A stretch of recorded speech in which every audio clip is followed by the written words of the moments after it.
What's up, guys? Mason the Brock Henderson here, and this is probably my favorite game so far this season. And a lot of that is down to I feel like this has been our true test so far, like where we stand. Because you look at, the first game, Palace, not that difficult. Palace are not a bad team, but they're also not great. They're okay. And on top of that, one of the reasons that they are doing well so far is because of one of our lone players, so he couldn't play against us. So it's kind of like a not a good measuring stick, basically. And then we faced Arsenal, which they're not a good team. I mean, heck, they need VAR to change the offside rule for them to just beat Norwich today. So clearly they're not a good team. So that one's not a difficult game. And then the game against Liverpool could have been a good game, but then the referee, of course, being the idiot that he is, decides to send off James and changes the game, turns it into not a good game. So unfortunate, but that's where it's nice that this game happens right after the international break, because typically that's a good kind of feeler of, okay, we've had some players go out on national break, we've had them come back, some of them are traveling, some of them haven't been training as much, and so it's always kind of a good feeler of where you are, because it kind of balances everything for the first weekend back, because like I said, a lot of traveling, it can leave some players jet lagged. It can make some players be a little not up to pace. And so it can often kind of make it a little bit more interesting. If a team's been riding a high and then suddenly international break hits, it can suddenly change the momentum for them. And sometimes that can make for an exciting weekend for, I guess, casual, neutrals, not exactly fans of a certain team. But yeah, this has always been kind of a stumbling block for us in the past. Is you have players go out on international break, pick up some injuries, Pulisic, Conte, almost Lukaku, always got to deal with that, and then coming back, there's always a little bit of that. Got to get it figured back out again because we're just playing for a different team, for a different coach, and then coming back, you got to remember, okay, how are we playing again? What system? What style?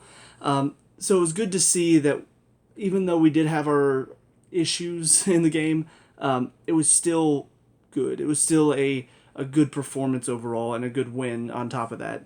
So yeah, with that being said, first we'll talk about the referee, just because Villa was obviously talking a lot about the referee. And yeah, I mean, he was a little inconsistent throughout the game. There were some challenges that, like the Cassius challenge on Alonso, studs up through the ball, but you also got the man as well, so it should be a foul, but it was not in that sense. And then Saul does the same thing later on, and then that's a foul. And it's like, okay, but that's the same challenge. And then McGinn does it later on in the game, and then gets a yellow for it. It's like, okay, but these are all very similar challenges. Studs up through the ball, but also get the man, and yet one was a foul, one was not, and one was a yellow. So a little bit of inconsistency there, but he was inconsistent on both sides, I think. I don't think it was specifically against Villa. Of course, I'm also biased as a fan. But I think there were some instances where they felt like, well, you just carded our man for pulling this guy back. Why aren't you carding that one? And because the situations are different. In one of them, our players breaking in, he's getting past the man, and the guy literally grabs his arm and pulls it for a good 5 seconds. The other situation is Silva's holding the guy, and he's not going anywhere. Like, it's not like he's turned him. It's not like he's past him. He's just holding him, and there's 3 defenders behind Silva, so it's not like he's breaking into goal, and then that foul happens there, and also Silva's battling for the ball where the other guy just pulls his arm. He's not even trying to win the ball. So it's not quite the same. Just because they both happen in a change of play does not mean that the punishment is going to be the same for both, because the situations surrounding the foul itself completely different.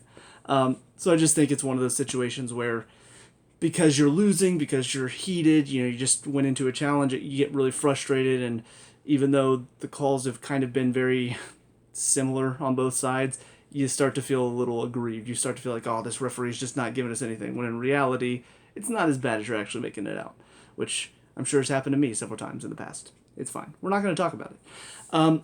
But yeah, anyways, on to the formation and the players put in from Tuchel's point of view. So kind of an interesting lineup, probably thinking one about international break and travel and all of that, giving some players a break, but also thinking about the midweek game in the Champions League as well. So not quite the first team lineup that we expect. Obviously, Conte is also injured, so without him in there, it's definitely not first team lineup. But Chalobah gets another chance to start, which is nice. Hudson-Odoi and Alonso both get to play. Saul gets his first start. And then, Ziyech, Havertz, and Lukaku up top. So no Mount.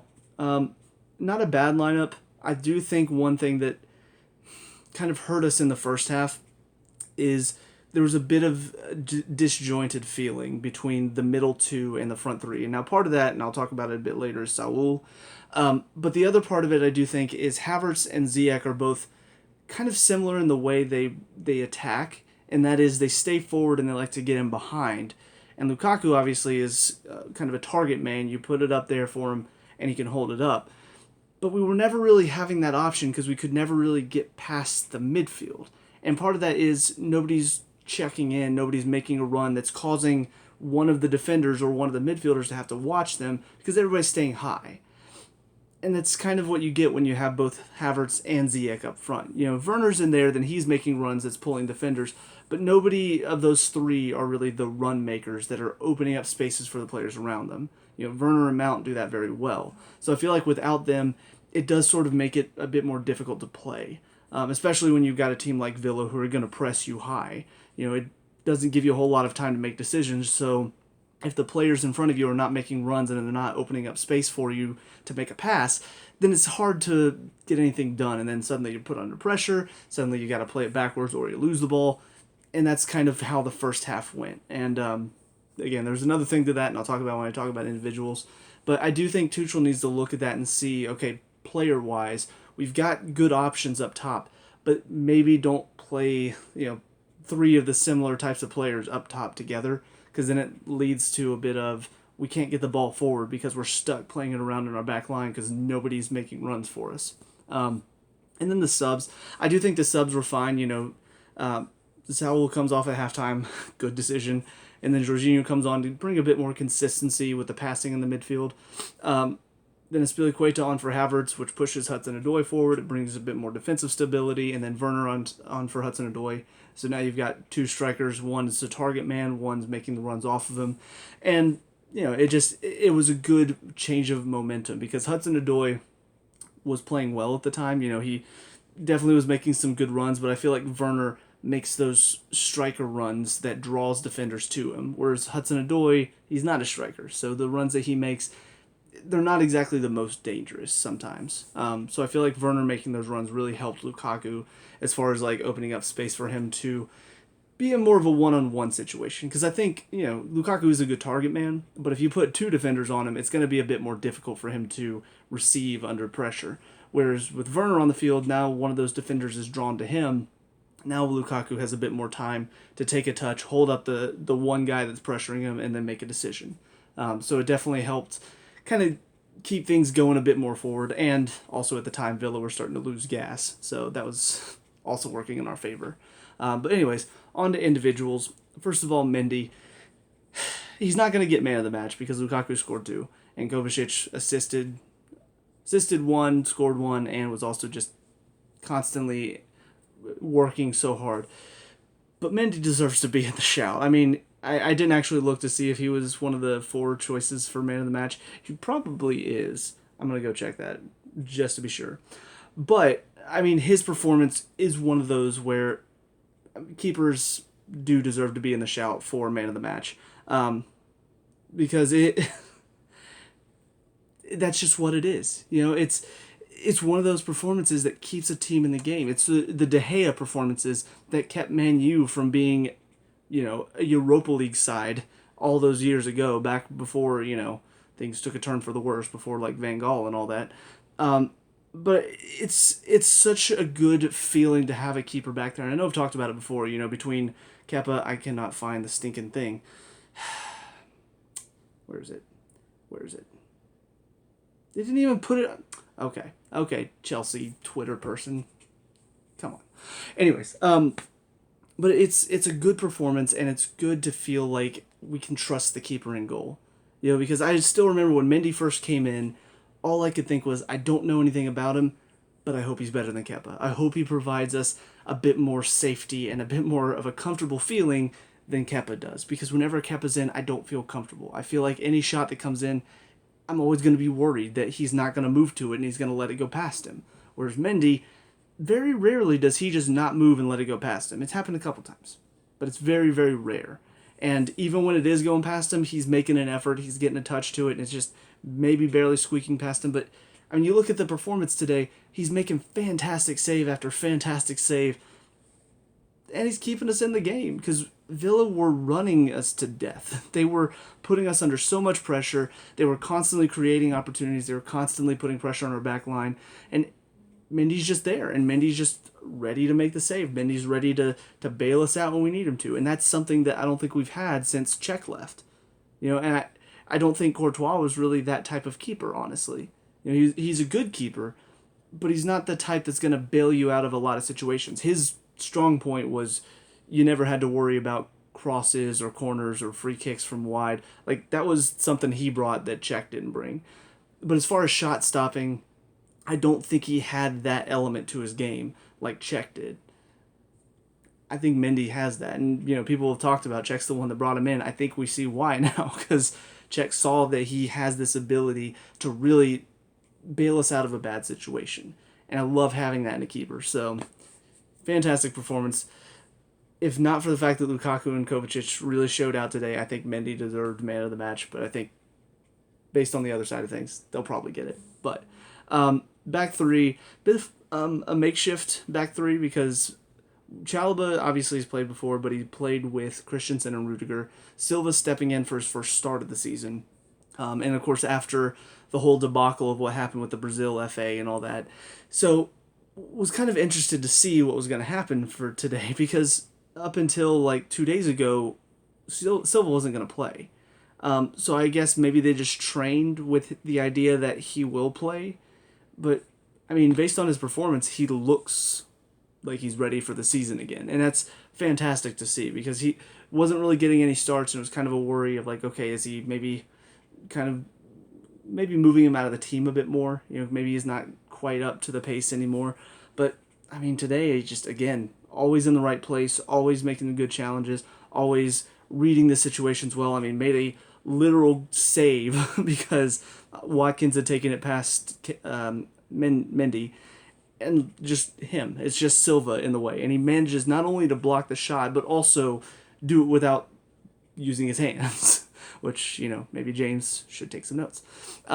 But, I mean, just fantastic blocks, fantastic defensive performance again. On the ball, a little shaky at first, but got better.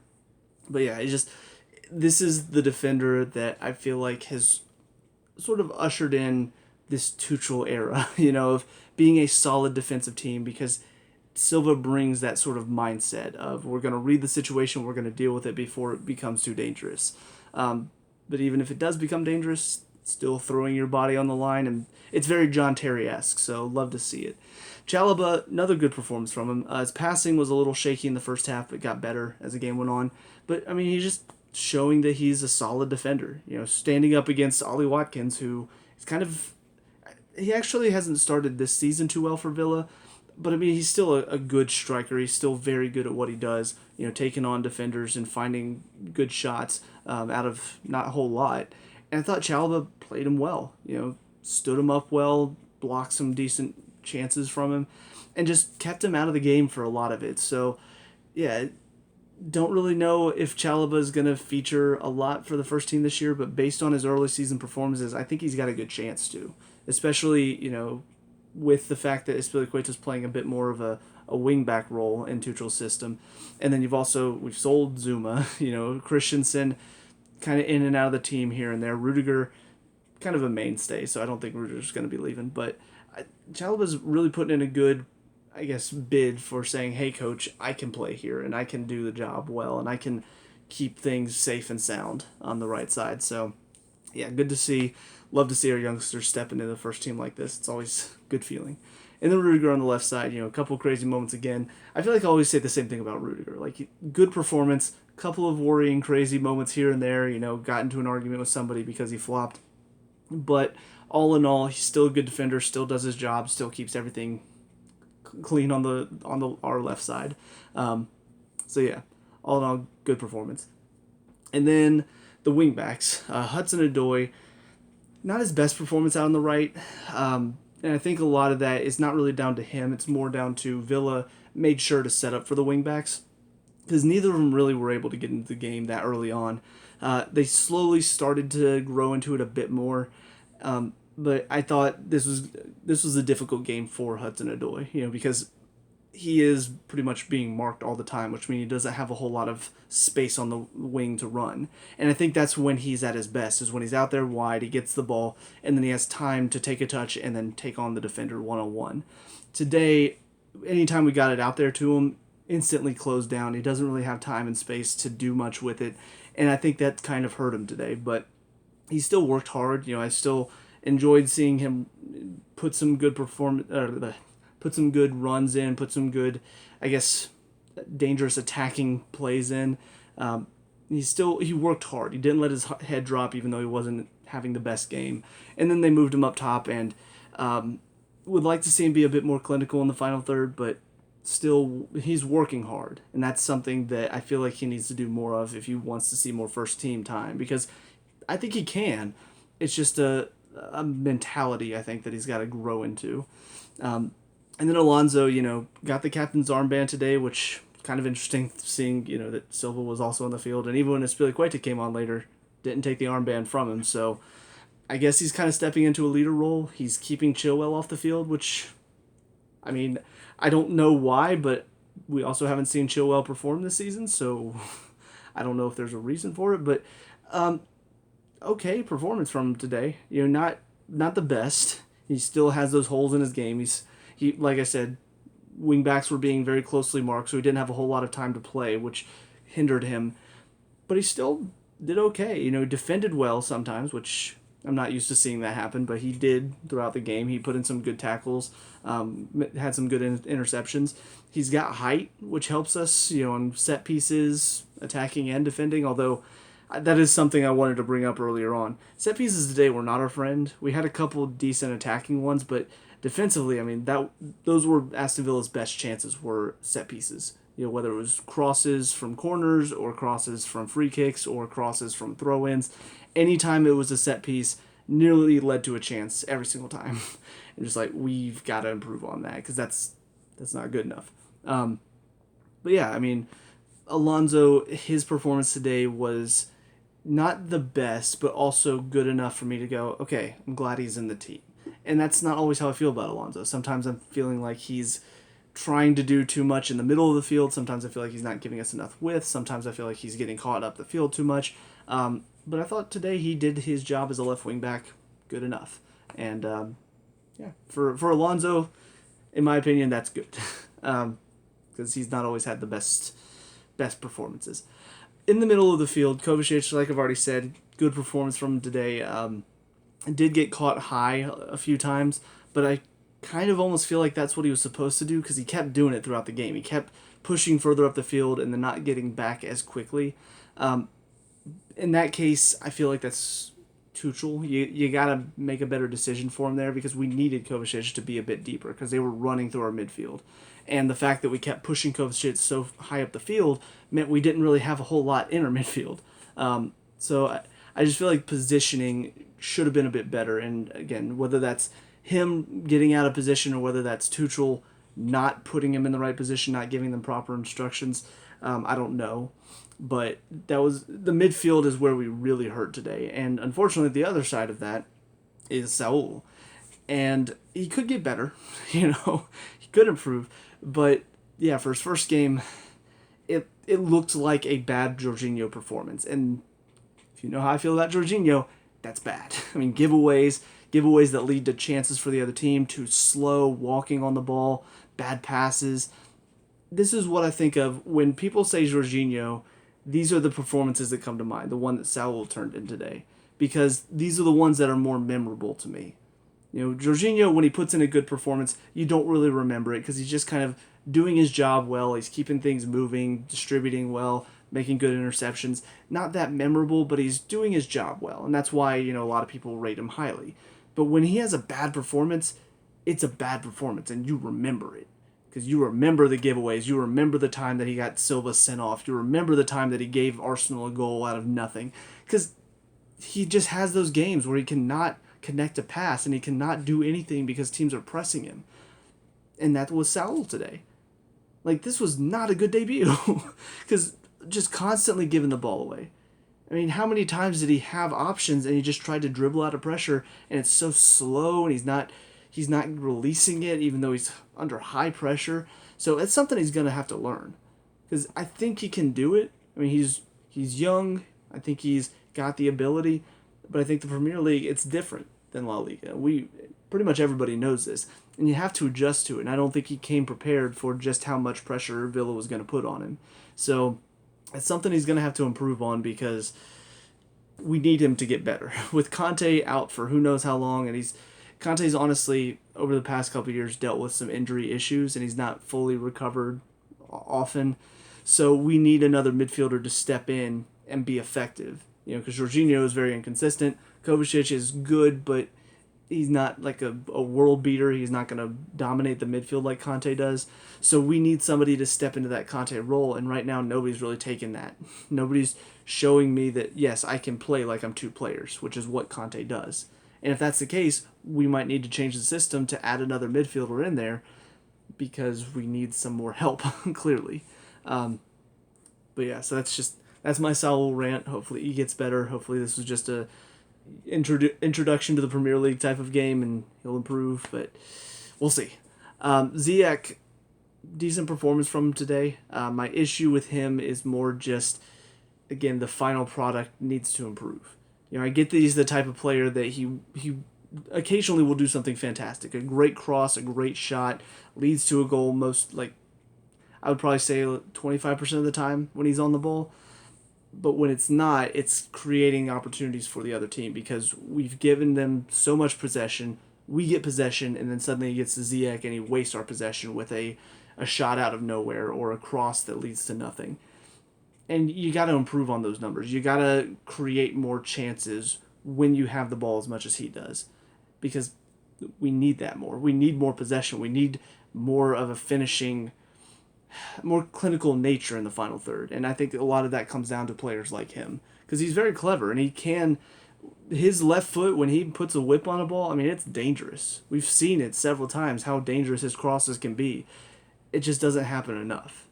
And when he's giving the ball away as much as he does in the final third, especially in a game like today where Villa's putting so much pressure and we can't really get out of our back third, when we do finally get up there and then he wastes it with a dumb shot, it's more frustrating on days like today. So I hope that he can work on that a bit more, and instead of it being like a 25% something comes off, I want it to be closer to like a 50 or 60% because that's really what we need up there. Havertz,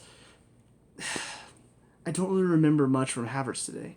He had a couple moments here and there, but it just felt like he kind of faded out of the game a lot. And honestly, I mean, all the front three did in the first half.